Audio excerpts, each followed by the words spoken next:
there's so many factors that play into love and what we do.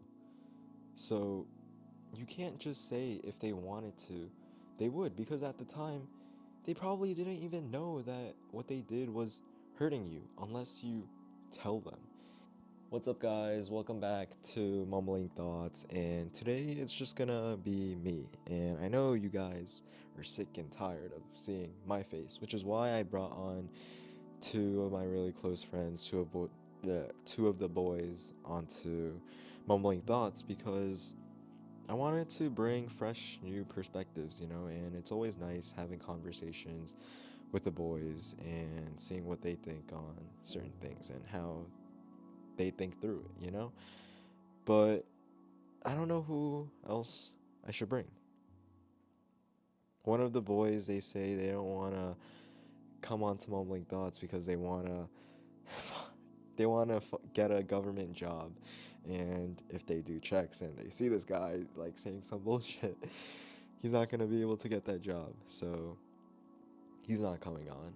But one of our other boys said he has an idea, he's been thinking about something's been on his mind, and he says he's down to come on. So stay tuned for that video. I don't want to give too much away, but today it's just gonna be me, myself, and I. And today we're gonna be talking about how love, at the end of the day, is really just two people trying their best with what they know love to be.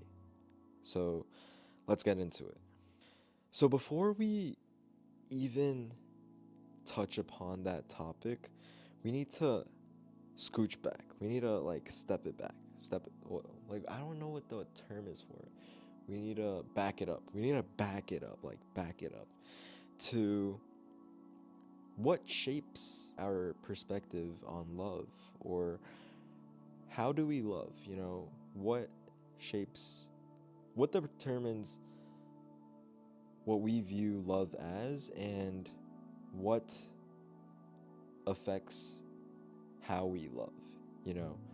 And mainly it really comes from two things: our childhood and our past experiences. And our childhood really influences what we look for in a relationship.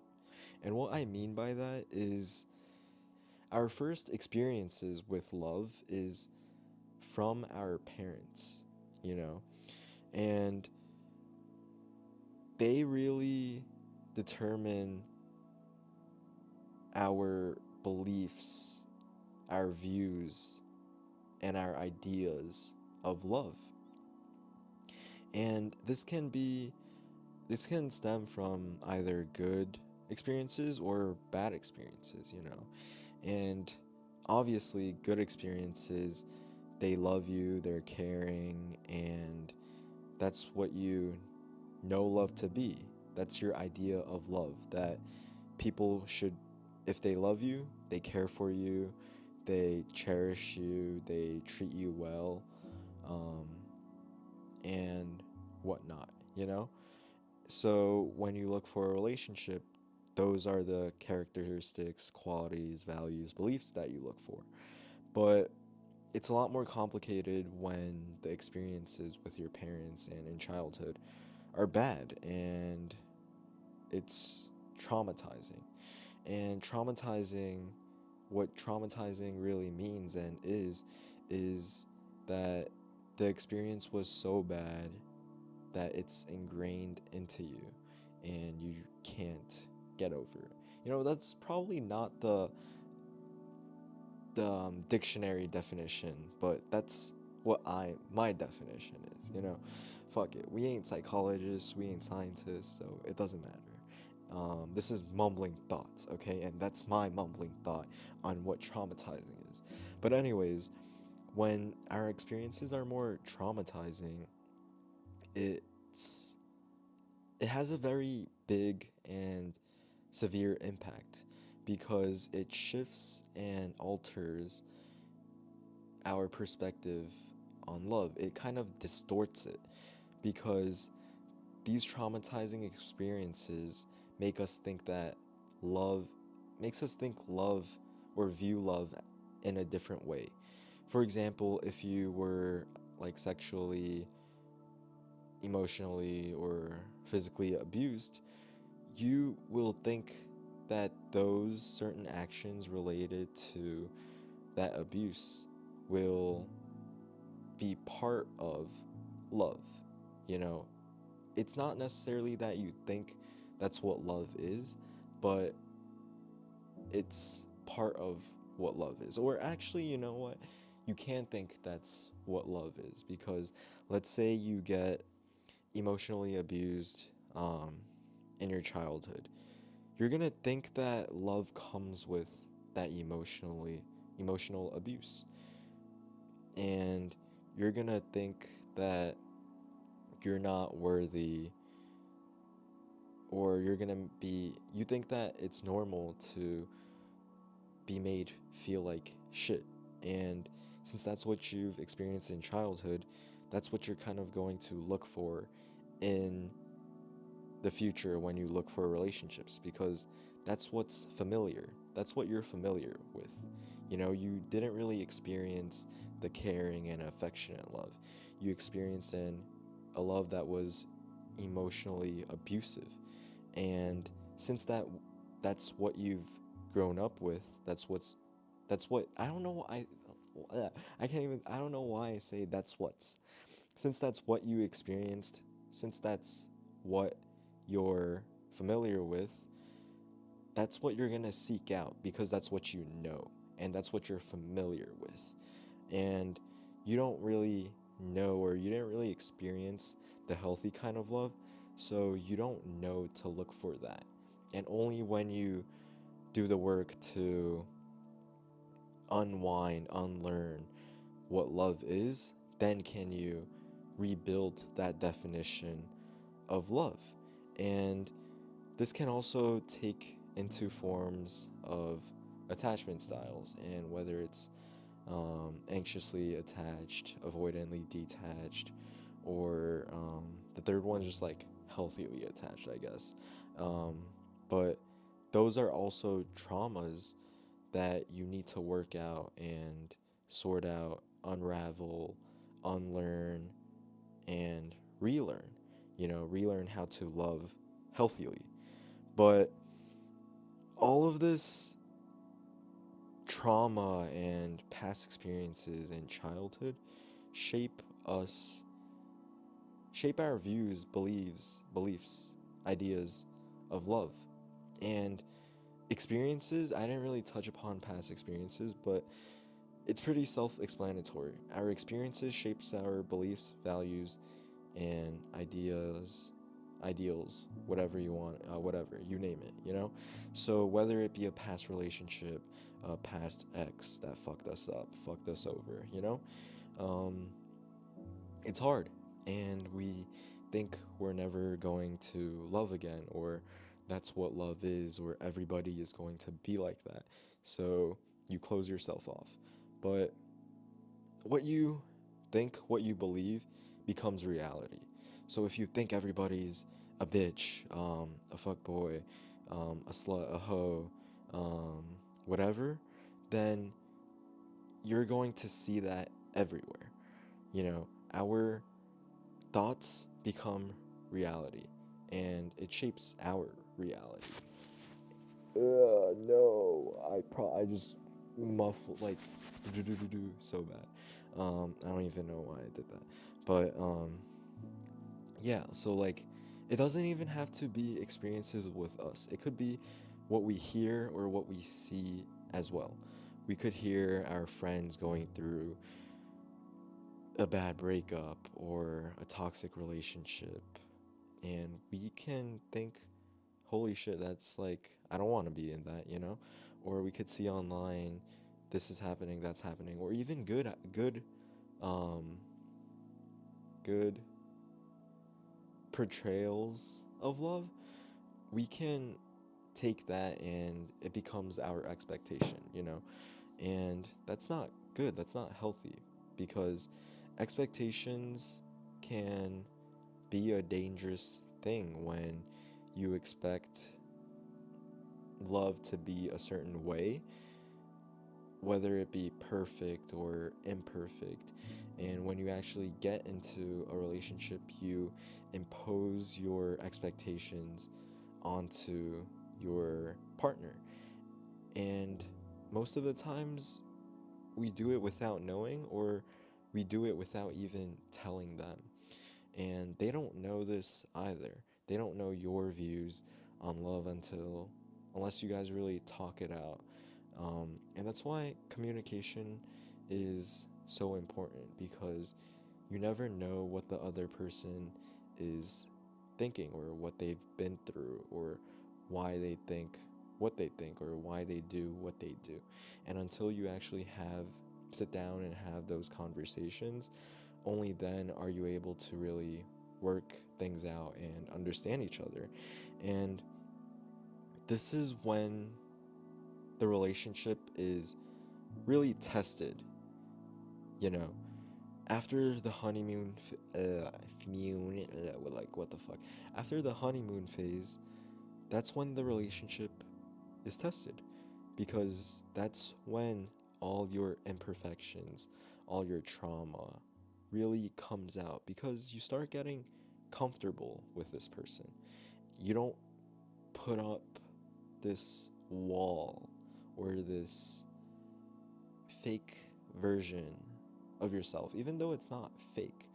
It's more like the version of you um, that wants to be loved, or that wants to show that you can be loved.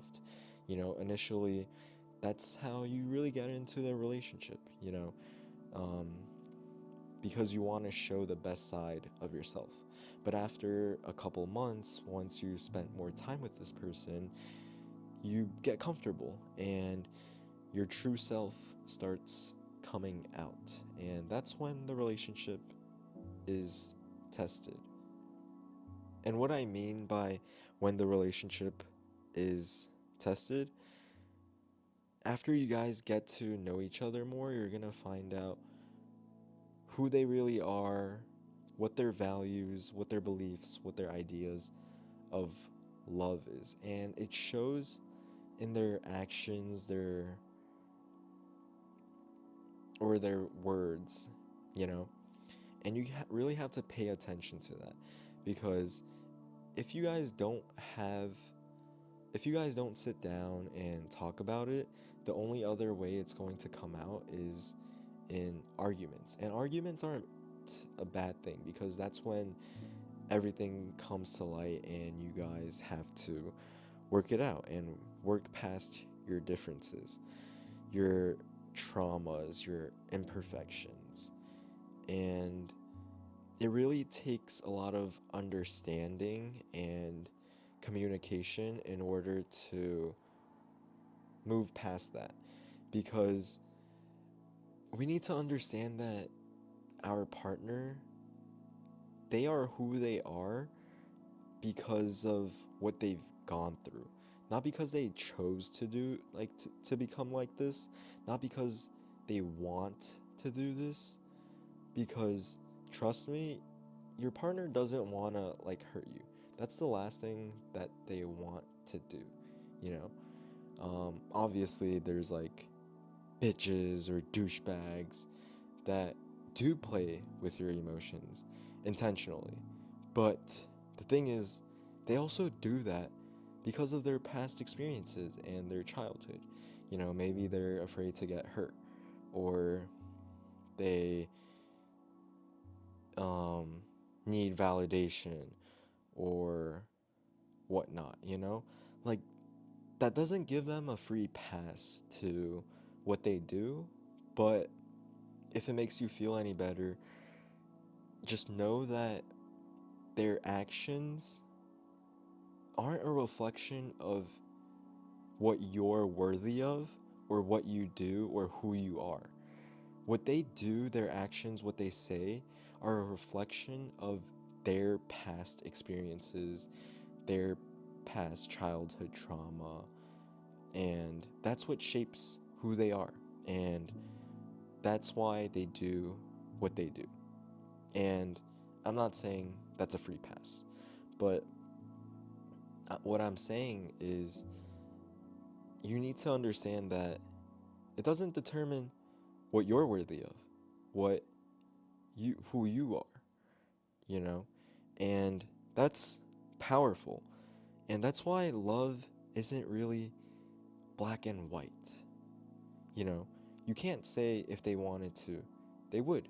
Because, like I said before, you're, they don't even know, they might not even know what they're doing is bad, or what they're saying, or how they feel, or what they view love as is bad or is hurting you, because that's what they're used to, that's what they're familiar with. And that's why it's okay if things end and you guys weren't able to work things out, because that just means that you both had different versions, different ideas of love. It doesn't mean that one or the other was bad or wrong. It just meant that you guys were incomplete, and your ideas of love aren't compatible with each other. And that doesn't reflect, again, that doesn't reflect what you're worthy of. That doesn't affect, reflect who you are as a person, or it doesn't mean that you suck, or you're you're bad, or you're not worthy of love. It just means that you guys weren't compatible, plain and simple. There's nothing more to it. But sometimes it hurts. It hurts to know that you weren't able to work it out. But what else can you do? There's nothing you can really do about it. And for me, I fucked up because I was just thinking about my emotions.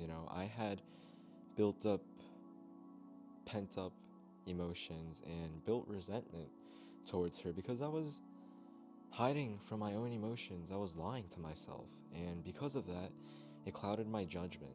And that made it really easy for me to think if she wanted to, she would.